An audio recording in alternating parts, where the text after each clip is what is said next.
VSiN, the sports betting network.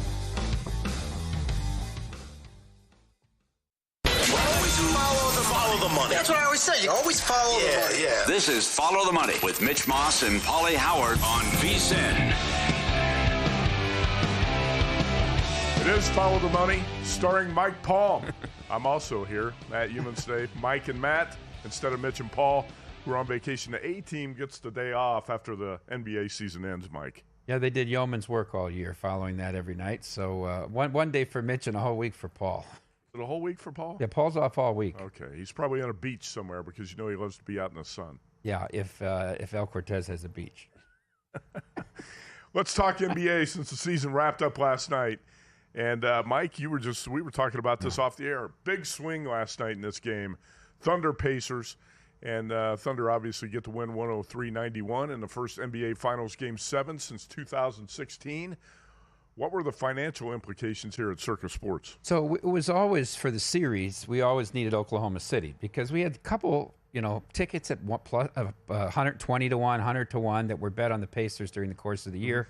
They cast the Eastern Conference. They also had them to win the whole thing. So we always knew we needed OKC to win it. But then the money came in on the Pacers, plus the 7.5 and plus the 7 yesterday. So it got to the point where the point spread itself was over $1 million swing. Wow. Which was very fortunate for us that Halliburton goes down, because I think that would have come right down to the wire. This number opened 8 at Circa, 8.5 some spots, closed 6.5 last night. And, Mike, we don't know how different the game might have been if Tyrese Halliburton didn't go down with that injury with just under 5 minutes to go in the first quarter last night. Blown Achilles. It's going to be a while before we see Halliburton back on the court, it would seem, if it is a blown Achilles. That was a report today. So, how different do you think that game might have been? We can only speculate, but the Pacers were up 48-47 at halftime. They were, but I think they just don't have the ball handling without him. And there was just too many empty possessions and turnovers in the second half. And then, OKC'd get it up to 6 or 7. They'd make a run to tie it. But then it snowballed once it got to 9. And then, and he called like 3 timeouts in a 6-minute span of game time. And it got away from him. I just think they wouldn't have had as many empty trips. I don't know if they win that game, but I think they were a good shot of covering the 7 or 7.5. That's actually exactly what I said last night, is the Pacers were probably not going to win the game with Halliburton. But they might have covered the 8, 7 or 8, whatever you bet it at. If you bet the dog in that game last night, it might have been a different point spread result. But that's, anyway, speculation. You don't know, but Halliburton was hot. He was a hot shooter early in the game. He had 3 3-pointers. And T.J. McConnell tried to carry the Pacers later in the game, but Indiana offense just died in the third quarter. And that's where I thought the series pretty much ended in the third quarter last night, Mike. It was tied at 56. After Miles Turner hit a 3, I think with about 8:30 to go. And at that point, the Thunder responded with 3 threes in a row to go up 65-56. T.J. McConnell scored 12 straight points for the Pacers. But he was the only Pacer who scored for about a 12-minute stretch of the game clock, and that can't happen. The Pacers just ran out of gas on the offensive end of the floor last night, and T.J. McConnell finished with 16. Benedict Mathurin with 24, but the Pacers didn't have enough horses to run with the Thunder there in the third and fourth quarter last night. They go down by 12. I also want to talk about the live betting implications of the total, Mike, because you do a lot of live betting. Yeah. And we were watching a game in San Diego last night. Mitch Moss was with us, as a matter of fact. And when Halliburton went down with the injury, the first thing we were thinking is bet under the total live. And at that point, the live total was still around 217. They kept dropping, 207, 205, 202, 198.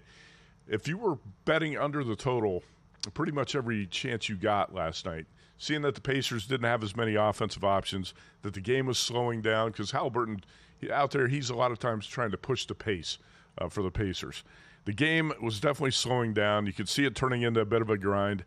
Did you do any live betting under the total after that Halliburton injury happened late in the first quarter? No, I didn't. I bet it pregame only because of the trends with Game 7, and I really wasn't. But we lost to that at the book here. We won about every way you could, but we lost to the live betting because of the total.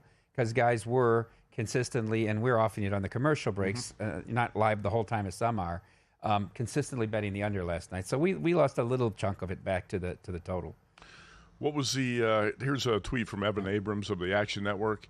Thunder just won the title after being favored in every playoff game and 78 of 82 regular season games, joined the 2017 Warriors and 1996 Bulls to accomplish that feat in the last 30 years. That does not mean the Thunder are an all-time great team, but, Mike, they put together a hell of a regular season, winning 68 games. They got pushed to 7 games twice in the playoffs, once by the Nuggets, once by the Pacers, and get the job done last night. I was going to ask you on the futures board for the whole season, because I know you mentioned, and I know a lot of bettors who had the Pacers about 100 to 1 or so.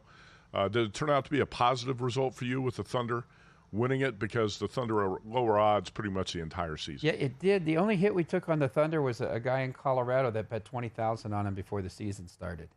And I don't know, it was 11 or 12 to 1 or something like that. It was some number, like he won almost 300,000. So maybe it was 13 to 1 or something. But that was it. That was the only big hit we took them. And to your point, they were so dominant early in the margin of victories in these games that their odds dropped so quickly. Nobody wanted. Who was going to lay? Who was going to bet them at less than 2 to 1, or who was going to bet them then with a minus in front of them to win it? Right? The people just shied away from it. No, there was a lot of money on the Thunder in the futures market, but it was all at low prices, and that's never going to hurt you as a bookmaker. Let's talk about Tyrese Halliburton in the run. He took the Pacers on in the playoffs, hit the big shot against the Knicks, hit a big shot in Game 1 against the Thunder, but the Pacers ran out of gas without him. And here's Rick Carlisle talking about the Tyrese Halliburton injury. What happened with Tyrese is it's just all of our hearts dropped, but he will be back. I don't have any medical information about what may or may not have happened, but he'll be back in time, and I believe he'll make a full recovery. So he authored one of the great individual playoff runs in the history of the NBA. Right, so when Halliburton goes down with just under 5 minutes to go in the first quarter, Mike, what was your first thought? The Pacers are screwed, or the Pacers can overcome this because it's just a one-game situation? You know, for the next 3 quarters, they can cover for him. You lose your point guard, that's big. What were you thinking when he went down? I texted my friend who's a professional bettor, this game is over. Yeah, in terms of who's going to win it. The Thunder are going to win the game. I'm impressed, to your point.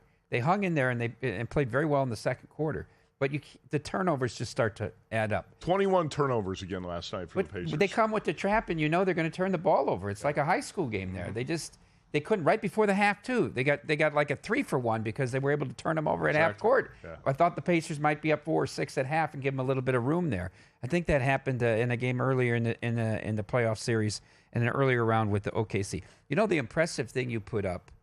About two thoughts. The impressive thing you put up is favored in 78 out of 82 regular season. When people take so much time off with load management, sure. Right? Them and the Pistons went out and played hard every night. Right now, there were some games they sat people. Cavaliers did too. Yeah, but for the most part, those teams went out, and their bettors are usually rewarded by it. The other thing we talk about this great run of Halliburton.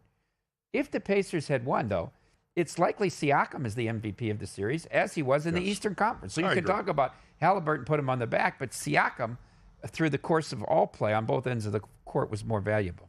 I agree with that. And actually, you know who was making a run at MVP if the Pacers could pull off the comeback last night was little T.J. O'Connell. Yeah. Again, he went over his points prop in all 7 games of the NBA Finals. O'Connell with 16 last night on 8 for 13 shooting. Huh? T.J. McConnell? T.J. McConnell, not Aiden O'Connell. T.J. McConnell was 16 last night and didn't quite have enough support there in the third quarter when the Thunder blew the game open, and you could tell that was it at that point. Like you said, I had a similar thought when Halliburton went down with the injury. Pacers lose their point guard. They're not going to win the game, but they might still cover if you took the 7 or 8, whatever you took last night. And late in the third quarter when they fell down 22, you could tell they were probably not going to cover. They did cut it to 10 late and threatened to get in the back door, but it did not happen. You know, they have to look back on the game they were up in Indianapolis where they're up 10 at the end of the third game quarter. 4 on Friday night. On Friday night, we were in Omaha at the baseball game, and I'm following the game on my phone. And, I mean, to follow on your phone, you thought they were in control of the game the whole time. Siakam misses a free throw, and so it's 7 instead of 10 at the end of the third. And then they go on that 4.5-minute drought where they don't score, and they don't even cover the game. But, I mean, there was the title for them right there. I said the same thing. They blew the series that Yep. night. Not just Game 4. They blew the series on that Friday night when you're up 10 on your home floor, and you got to close that out. And that's where I thought the Pacers lost the series. Now, it went 7, but that Game 4 on that Friday night in Indianapolis is one they're going to regret for a long time. I believe you were on our show, VSiN Primetime, that night, and you were about 15 Jello shots deep at the time we talked to you. I was with you and Tim. That's right. Yeah. How many shots did you finish that 33 night? I ended up 33 with. that night? I don't know what all the final numbers were. I'm sure Wilbo probably won the thing. I mean, he went hard for 6 days. So you beat Paul Howard 33-0. Yeah. Also in time seen, I beat him by about 48 hours in 3 days too. Well, it's going to be a slow season now. Look at the book behind us. Mike, not a lot going on for the next 6 weeks or so. No, we get into baseball. We're going to talk a lot of baseball on the show today. We're also going to talk some college football. How about Brian Edwards on his best bets in the SEC and elsewhere? Brian Edwards, a very sharp college football capper, is going to be on with us here in about 20 minutes. Mike North, legend in Chicago sports radio. Hotter than anybody picking baseball games. I've been following him for about a month now. He has been on a roll betting baseball, and, he's a humble guy, but he'll probably brag about it a little bit when he comes on. Start hour number 2 with Mike North and Matt Moore recapping the NBA Finals, and we'll talk about the Kevin Durant trade and some odd timing about when that trade was announced on Sunday, right before NBA Finals Game 7. Brian Edwards, Mike North, Matt Moore, Mike Palm. What else would you want? Quick break here on Follow the Money, VSiN, the Sports Betting Network.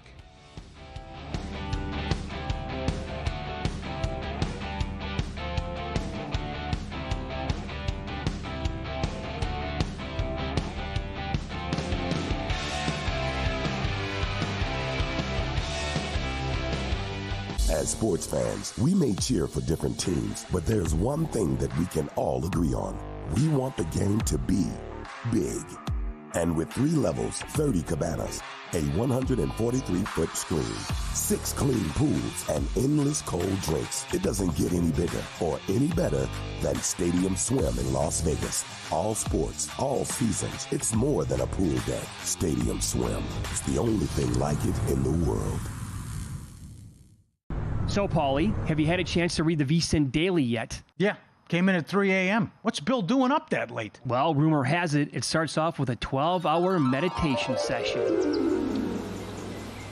Then he just pours himself over film and live TV, really focusing and taking it all in. Bill's in with the biggest insiders, talking trade secrets, strategies, the whole 9, absorbing the info. And then and only then can the writing process begin.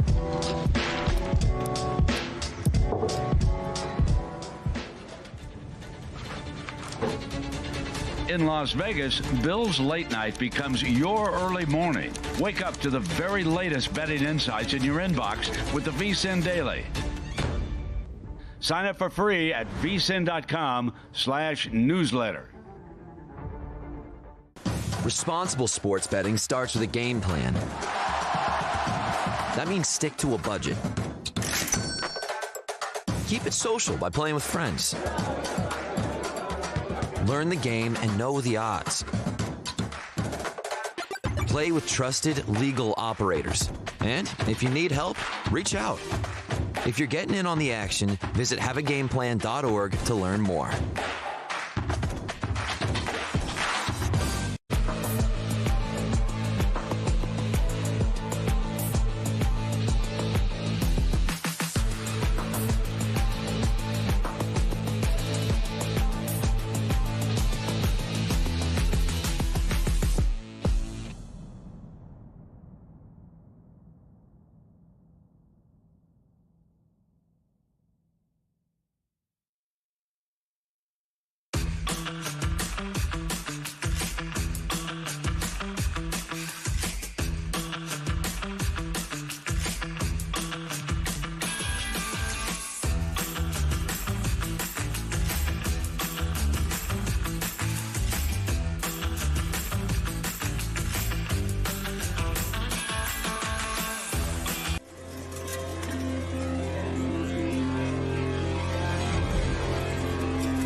This is Follow the Money on VSiN.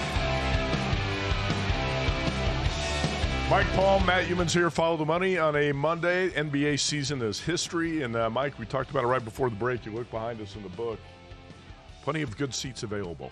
It's not going to be standing room only until sometime in late August, I guess, when we get opening weekend of college football. Yeah, there's nothing. There's not much. I'm trying to think of something on this. It's going to be the Hall of Fame. UFC, if you get a UFC card, bring some people out. But British Open. Well, UFC. Those are odd hours, too. I know. We're going to have the Hall of Fame game at the end of July, NFL preseason, college football. It's going to be a slow time. But you know what I think is going to dominate the conversation, at least around here, is going to be football contest signups. And we're going to get an update on that from you later in the show. But actually, the contest signups have been rolling in every day. You've got Proxy set up out here in a booth, and they've been busy. I've noticed every day we're in here, the Proxies are doing signups. Yeah, Tom Carroll and his son are there every day. But Thursdays, Fridays, and Saturdays, you have 3 or 4 different proxies set up, and they just keep doing appointments, turning them over. Survivor went over 1,000 on Friday. It's pacing very well. I wouldn't be shocked at all if we got to 20 million there. I just think the momentum of that contest, and people. You did 3 entries last year and you got knocked out. People mostly come back and they do 5 or they add another entry. We'll be in the same boat with the millions. Should be right around 6 million. And then Grandissimo, who knows? Who wants to tie up 100,000 for 4 months? So I don't think you'll know anything about that till a week before the season kicks off. That's the same thing I said when you announced it. I said all those entries are going to come in the last week. Has to be. Right? Are you tying up 100,000 for 4 months? No. I know Ian Ritchie did it, but that was the whole thing, and he came on VSiN and got to promote his fantasy stuff. The only reason you would enter that contest early is to promote it for marketing reasons, to throw it up on Twitter, say, hey, look, I'm in this contest, and make yourself look like a major player, right? And that's why he did it, and good for him. And he got a platform, and it helps us get the momentum rolling. So you got 1 entry. We'll get to more of the football contest talk later in the show. Got a good baseball card tonight, Mike. We got to break down some baseball games here. And I think maybe the most attractive game on the card tonight would be Yankees-Reds. I'll talk about that one a little bit later. But right under that on the rotation, 9-17, 9-18, Mike Palm is bold. He's going to go step out with the Chicago White Sox today. How'd you handicap this game and end up on the White Sox at about, plus 130? The team, I 128. The team has been playing better than the results would indicate. I would tell you. I watched every bit of that doubleheader they had on Thursday against St. Louis because of the rain out. They should have won both of those games. They ended up losing both of them, and all of a sudden, oh, my God, they're a 7-game losing streak, and here we go again. They go right up to Toronto and drilled Toronto on Friday night, come back and win yesterday to win this series, and now they go home. It's not a long trip, and you get the D-backs coming in. Eduardo Rodriguez has been nothing special at all this year. And if you look inside the metrics of these numbers, I mean, Shane Smith's actually had a better year than Rodriguez. You get the White Sox at home with a little momentum here at a plus price. Take a small shot on them. White Sox, I was impressed by what they did in Toronto after they lost that series to the Cardinals, went up and beat the Blue Jays 7-1, took 2 out of 3 in that series. And again, the White Sox, not going to set the world on fire, but a 25-53, way ahead of last year's pace. They got the Colorado to take all the attention off of them. By the way, in the game that they lost on Saturday, I mean, Savali gave up 4 runs the first 2 innings, and they played that game basically even the rest of the way. How does Savali look complaining about that kid that almost threw a perfect game in Minnesota taking his spot in the rotation? That kid's got dynamite stuff. He's throwing 102 with a slider at 96. He hasn't been around long, but he's made a big impression. And I think that was what night was that? Thursday night, where he flirted with the perfect game. Perfect through 6. Yeah, and then he went walk homer, and then they got him out of there in the 7th. But they gave him a shot at least. All right, so that's one. That's going to be one of your in-pocket plays today, right? The White Sox plus. How about Brandon Wu and the Mariners on the road at Minnesota? We're just talking about the Twins. Yeah. Are you going to play? There's a lot of steam here on the Seattle side since last night. Open at some spots around minus 115, up to 135. Where did you get it? 122. Thinking about maybe even playing the run line tonight with them. Bailey Ober, there's been something wrong with Bailey Ober since the opening start of the year where he couldn't get out of the first inning, said he had food poisoning. You ever had food poisoning? How many times? In my life? Yeah. A couple times. Where you're sick for 3 days and you can't keep anything down? Yeah. Had it twice. It's been probably 15 years, so it's been a long time. You're running good then. Yeah. I mean, you've got a lot of opportunities for it. It's not like you're preparing meals and you can control everything. It's not like that. You're right. I like Brian Wu a lot. The kid doesn't walk anybody. He might turn out to be the best starter on that staff. Kirby has not been great since he came back from the injured list. But I want to fade Ober. I don't know if Baldelli's going to keep pitching to Cal Raleigh like he did when they were out in Seattle. I mean, they just keep pitching to this guy, and he just keeps. He hit the ball off the Space Needle against them when they were out there last time. 31 home runs for Cal Raleigh. How about that?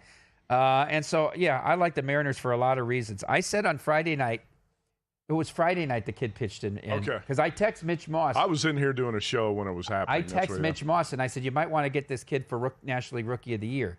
When the game started, he was 10-1, and he was 2-1 by the time he got pulled. I got him at 7-1 after the third inning. But he said he didn't know. I said, go back and watch the tape of the game. But I said to my friend also who's a Twins fan, I said, the Twins are going to get swept this weekend. They're just so far off the map. And all these teams, the Brewers are the antithesis of them. They come in, they steal everybody. You get a runner on first, they send everybody. The Twins don't do anything. They don't manufacture any runs. I think this is going to be a long homestand. That 13-game winning streak, they're 37-40, and they had that 13-game win streak. Think about that. They're 24-40. That was the outlier, the win streak. This is not a good team. All right, so minus 122 on Seattle. Yes, sir. You know, I've noticed in the last week there's been some big moves on Mariners games in the market. Brian Wu, if you look at him right now through 14 starts, you've got a pitcher with a whip under 1, 0.94, ERA of 3.12. Pretty solid numbers across the board. I got to ask you your betting strategy here with MLB.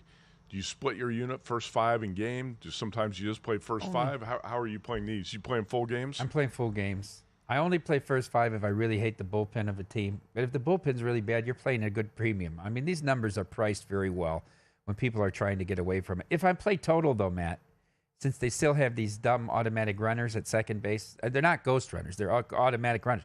I hate that. I don't know why Manfred didn't get rid of it. I very rarely play full game totals because I fear to God they're going to go 2-2 into extra innings and it ends up 8-6. Right. Yeah. I've seen that happen. Doesn't happen often, but you've seen it happen. So you still hate that extra innings? It's ridiculous. It was a COVID rule. Yeah, I think sometimes when you have a 162-game season, you don't need those 17, 18-inning games. They're not going to get those anyhow. The bullpens are so bad they can't hold teams scoreless.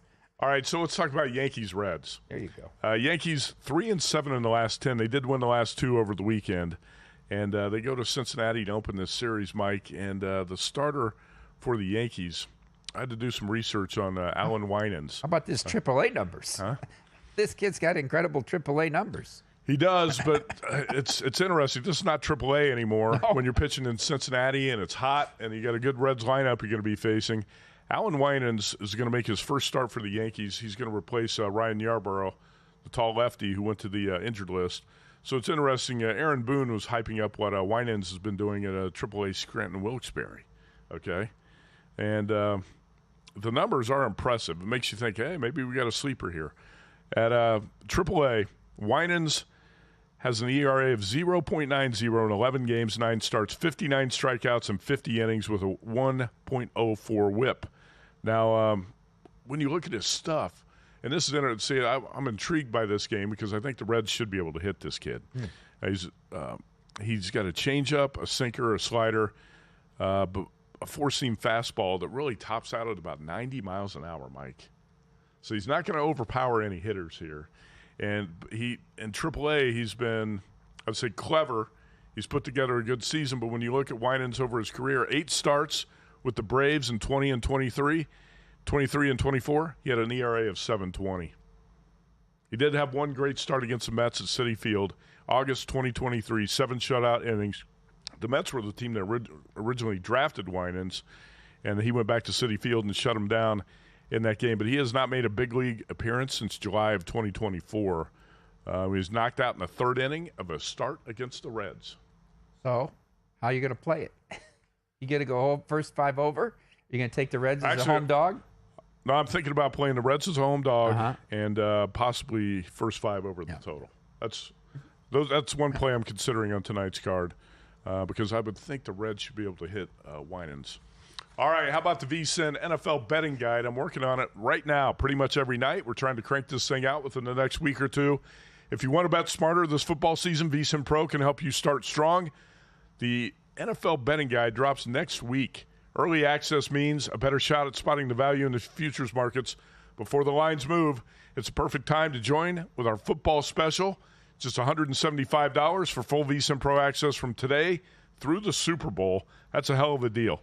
Every sport we cover, every day at a special early bird price.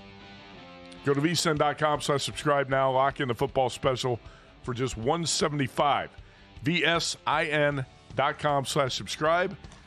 You get a full year of Mike Palm with that. $175. We come back, you're going to get Brian Edwards on college football best bets.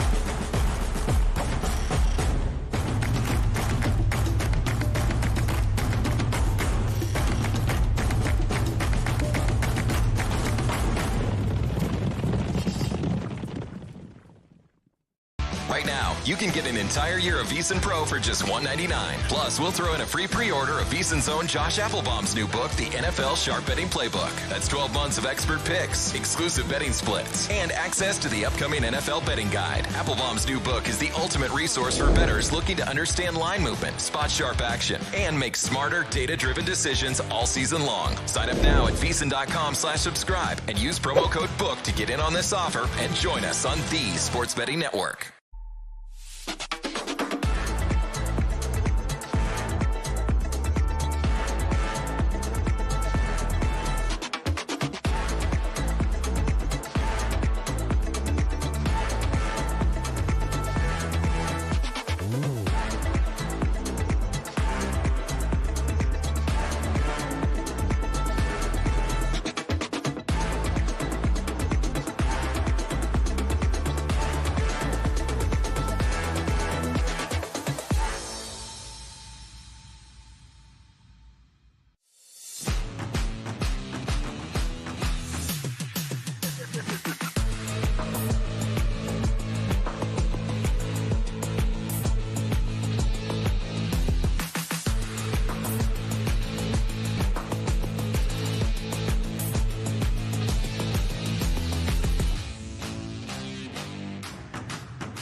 This is VSiN, the Sports Betting Network.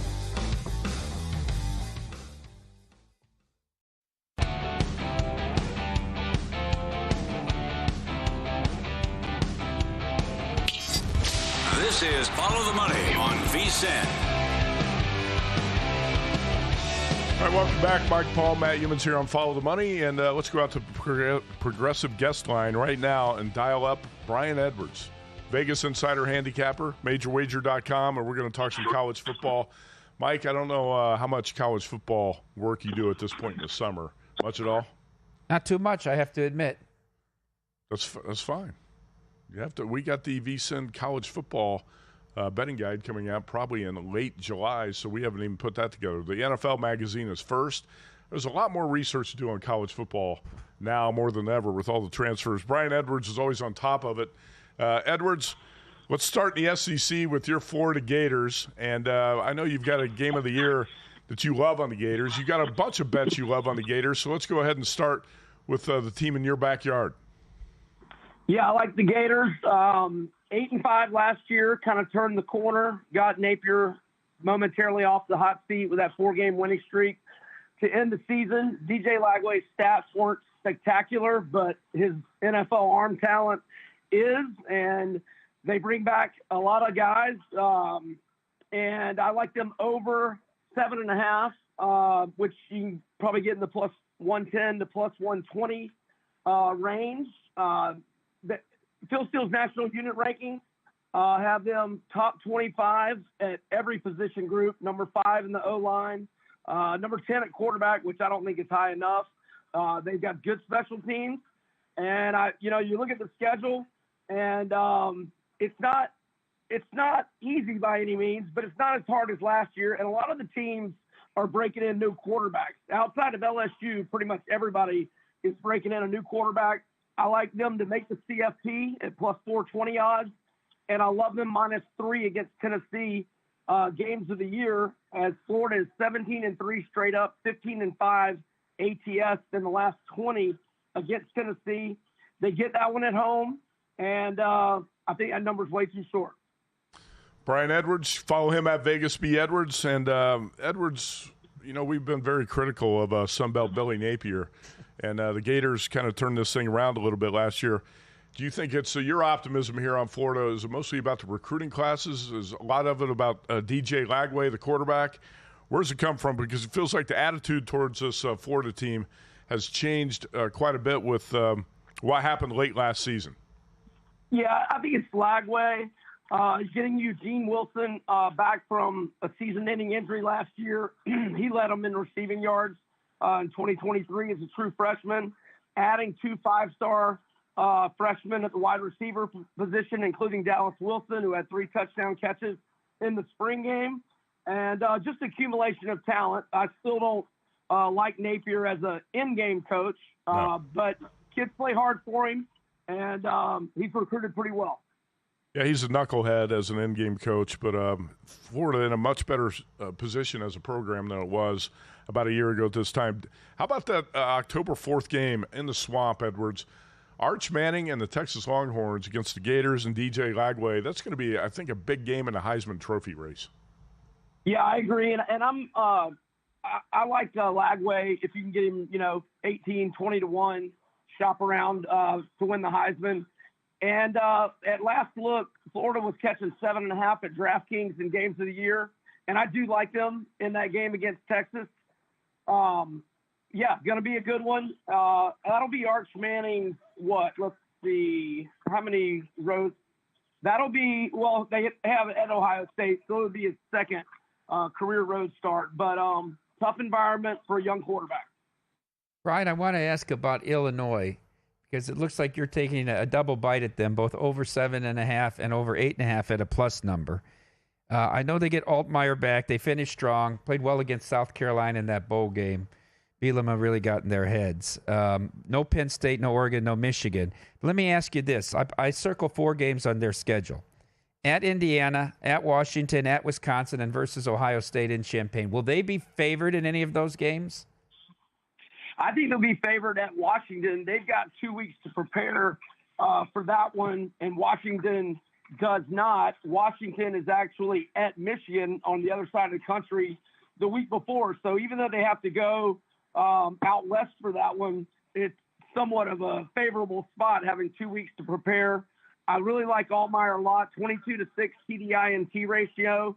They've got their top 5 tacklers back and 9 starters back on a defense that only gave up 21.7 points per game. They've got good running backs. They've got all 5 starting O-linemen back. They're good in the trenches, and the schedule works. I think they're going to win all those home games in Big Ten play, with the exception of Ohio State. I marked them 8-2 with 2 swing games. The swing games being at Duke and at Wisconsin, and the 2 losses being Ohio State at home and at Indiana. But they can win at Indiana. But yeah, I think they win 9, and they won 9 last year in the regular season, and a lot of that nucleus coming back. So keep it in the Big Ten here. So you're playing Illinois over 7.5, over 8.5. You also played the Indiana Hoosiers, and a bunch of us made this bet on Indiana a year ago, but that win total was 5.5. And Brian, you're not buying low on the Hoosiers anymore. No, you're not. But look, it's nothing fluky about last year. They only had one possession game. They won that against Michigan, but they were up 14 at halftime in that game. They had 10 wins by margins of 14 points or more. I think the schedule works. I've got them marked 9-2 with 1 swing game. I've got them losing at Oregon, at Penn State, and I've got the swing game being at Iowa. Now I have them beating Illinois at home, but really just look at the Illinois and at Iowa, and I'll just call that a split. And so that would have them 9-3. So I like it over 8.5, and you can get plus money on that at some books. Mike Palm, look at this Indiana Hoosiers non-conference schedule here. Not exactly lining up the Titans. Old Dominion, Kennesaw State, and Indiana State. After you make a college football playoff run, seriously? That's your non-conference schedule? Well, they did this years ago, didn't they? Indiana's been doing this forever.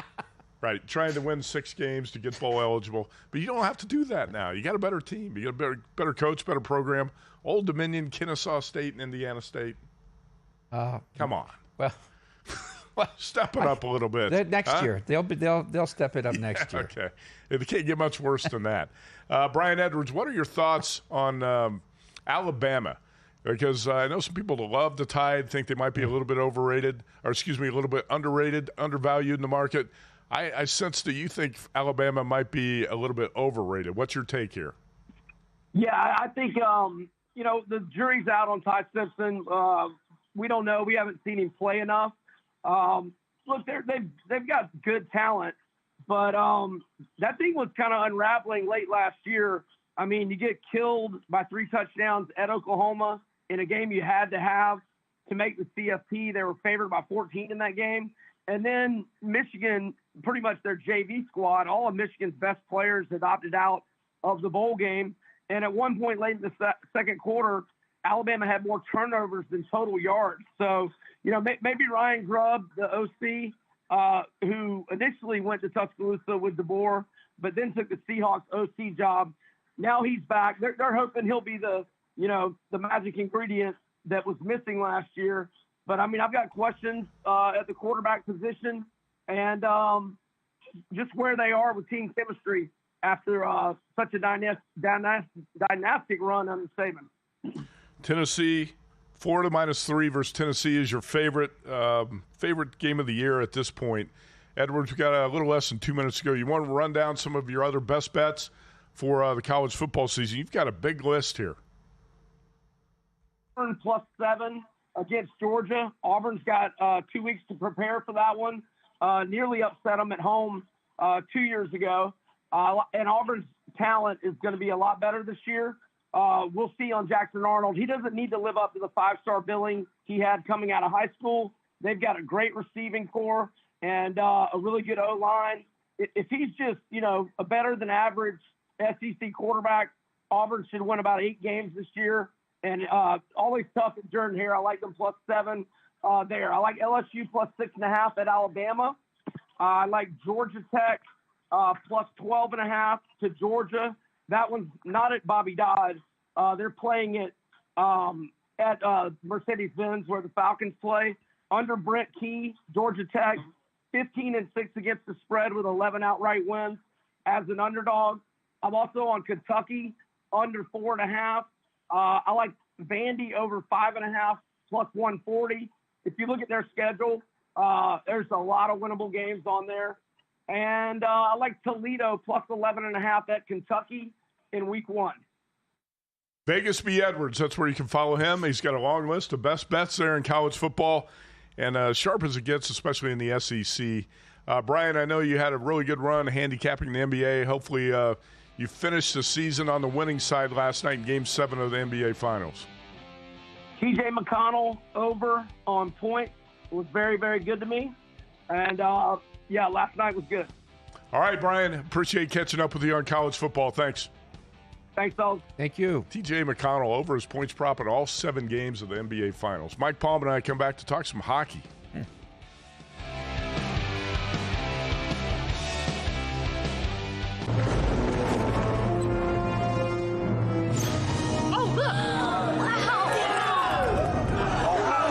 Derek, what's the guarantee? Derek? Mike, time to make history. Players in Circa Million make 5 picks against the spread each week with quarterly and full season payouts. Circa Survivor entries choose one team each week with no point spread. The last one standing wins it all. We have $21 million on the line. Are you in? Visit circasports.com for details. Your favorite VSiN shows and personalities are now available to download as podcasts. Catch every hour of our live broadcast with VSiN Best Bets, or find your go-to show and download it directly. Get instant reactions to last night's games, sharp analysis on today's biggest matchups, and everything in between. Whether you're commuting, working out, or just catching up, VSiN lets you take the action with you wherever and whenever you want. Search VSiN on your favorite podcast platform and get in on the action with VSiN, the sports betting network.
This is Follow the Money on VSiN.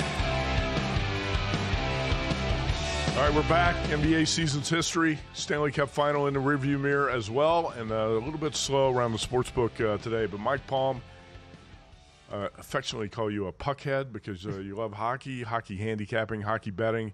You know hockey very well. There seemed to be some split opinions on how Connor McDavid performed in the Stanley Cup final in Edmonton Oilers' 6-game loss to the Florida Panthers, who went back-to-back, took Oilers out in 7 a year ago, and 6 this time. McDavid had only 1 goal in the final. He had a handful of assists.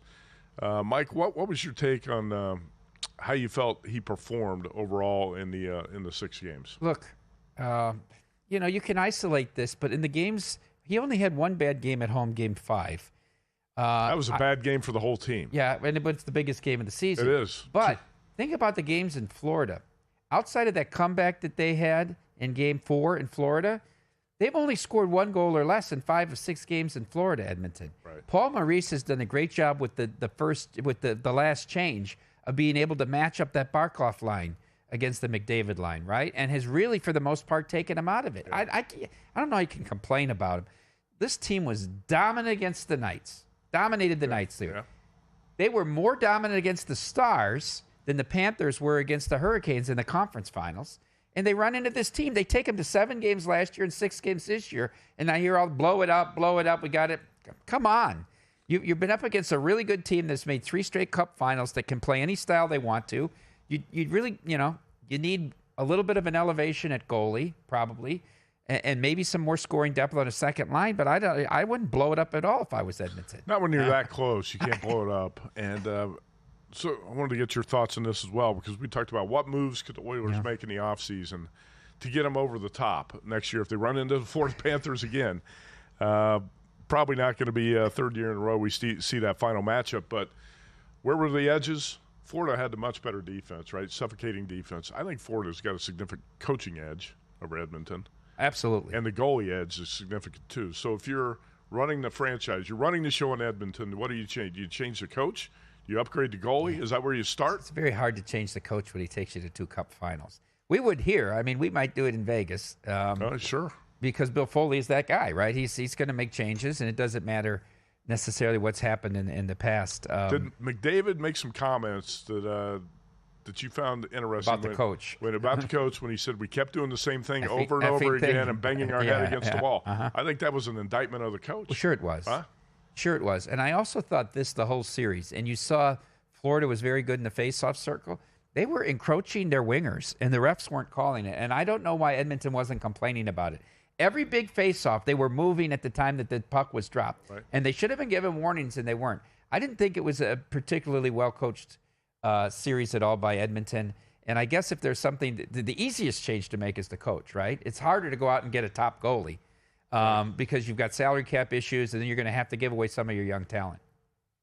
All right, so blow it up? No, you can't blow it up. But it was Connor McDavid on the way out of town. It's interesting. Last week, on the VSiN By the Book show with Super Dave Ross and Jensen Lewis, Paul Bruno appeared, and he had some interesting comments about Connor McDavid's future. Here we go.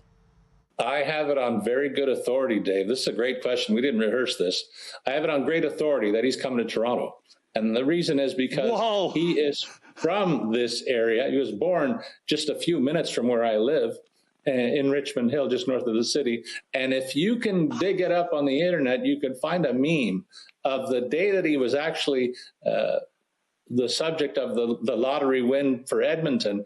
His reaction captured in that moment was one of absolute abject despair, because the team that was right there with Edmonton as a top contender when those balls dropped the way they did was in fact the Maple Leafs, and he looked like he lost his best friend when the result was shared, because he was excited about the other possibility. So do you think? So I'm very optimistic that he's coming here.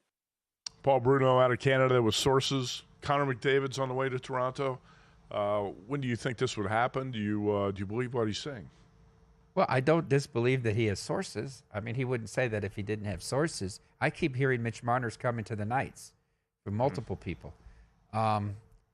I mean, if you can't win, the Canadians can't win a cup. The Canadian teams, you're going to go to a franchise that's been even worse in the playoffs than you, right? And that group, if I'm McDavid, I'm not making that move. Well, that's like his hometown team, though, right? Well, okay. Does he want to go home?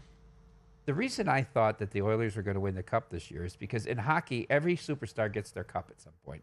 And I thought this was the time. Right. This guy's going to be the first one. Could he be the Charles Barkley of the NHL? Well, never get the championship. Yeah, the Dan Marino I think he might, of the NFL. I think he might be a little bit better at his sport than Barkley was. I'm just saying, it's in terms of superstars. And he's playing with another Hall of Famer on the same line with him in Draisaitl. Leon Draisaitl's a hell of a player. Sometimes I feel like he's just as good, and sometimes he looks better than he should have won the MVP this year. I can't believe they gave it to the goalie in Edmonton, in Winnipeg, and he wins both the Vezina, Hellebuck wins both the Vezina and the Hart, but yet wasn't one of the first 6 players named to the U.S. Olympic team. Think about that. That's odd. So you think McDavid's future should be in Edmonton, but you don't doubt that he might have some interest in going back home to Toronto. I guess if that's your dream, but we would have to think, he would have to believe that he has a better chance to win a cup in Toronto than he does in Edmonton. I don't agree with that. I don't know. It's been so close. In fact, you brought up to Game 5 in Edmonton. I was severely disappointed with a lot of other people that the Oilers were so flat. In a series tied 2-2, you got Game 5 at home, and how do you come out that flat and get your butts kicked? In that building, it's impossible. It's impossible for Florida to dominate that game in that building the way that they did.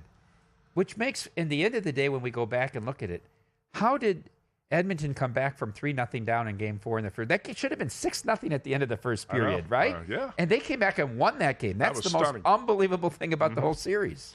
So when you look at the series as a whole, I think it became obvious that the coaching edge for Florida was significant. And that's why I said maybe a coaching change. You say, well, I don't know if you can fire a coach and you go to back-to-back Stanley Cup finals. I get that. But when you're getting out-coached by Paul Maurice and the defense is so much better on the Florida side, there are some things that have to change, right? You can't just run it back the way things are. If you're McDavid and you go to Toronto, now you go into the same division with Florida. Florida's going to be around for a while. You see the space that they have and the draft picks they have the next 3 or 4 years? This team's going to be here to stay. They're going to lose one of their key guys, I think, after in the offseason, right? I don't know if it's going to be Sam Bennett or who it's going to be, Reinhart. They're going to lose. If I was the Stars, I'd go after Reinhart with all that I could. I don't know what they'd have for cap space because they made a lot of moves this year. But they need that gritty score. That's something the Stars don't have. They don't have that gritty score. All right, so when you look at by the way, did you have any futures on the Florida Panthers? Did you have anything live going to the Stanley Cup final?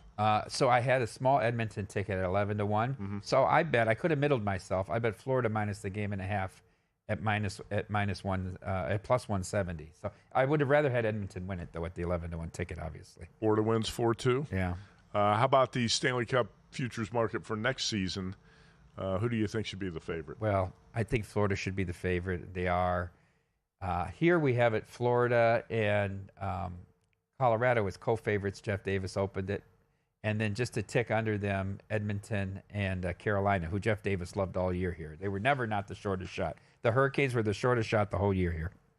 Carolina got taken out by the Florida Panthers in what, 6 games? 5. Was it 5? Yeah, they came back. Yeah. They were up 3-0. They won Game 4, and then they were up 2-0 in Game 5, but came back and won. All right, that's Mike Palm on hockey. We'll see if Connor McDavid ends up in Toronto. Would that be next season, or would that be 2 years away? Well, he's still under contract. He's got one more year. They would have to trade him for him to be in Toronto next year. He's got one more year on his deal, right? Just like Antetokounmpo in Milwaukee, everybody talking about he's under contract. The team controls where he's going to be. Right. Well, I think the Bucks actually should trade the Freak and start rebuilding. They can get a ton in return for the Freak.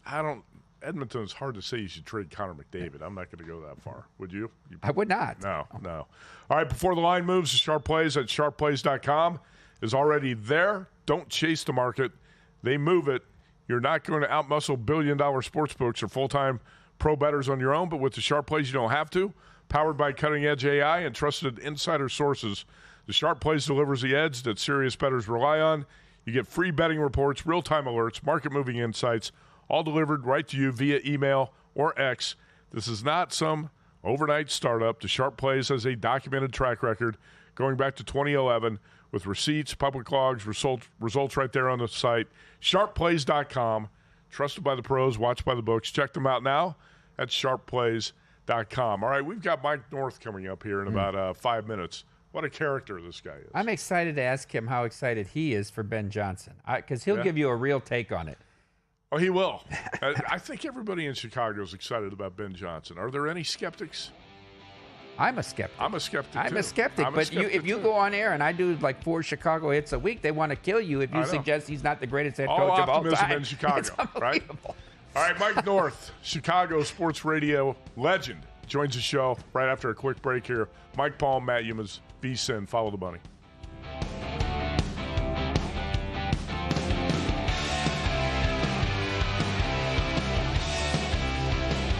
Introducing the $500 trifecta. Use your GBank Visa signature credit card within 3 months of account opening.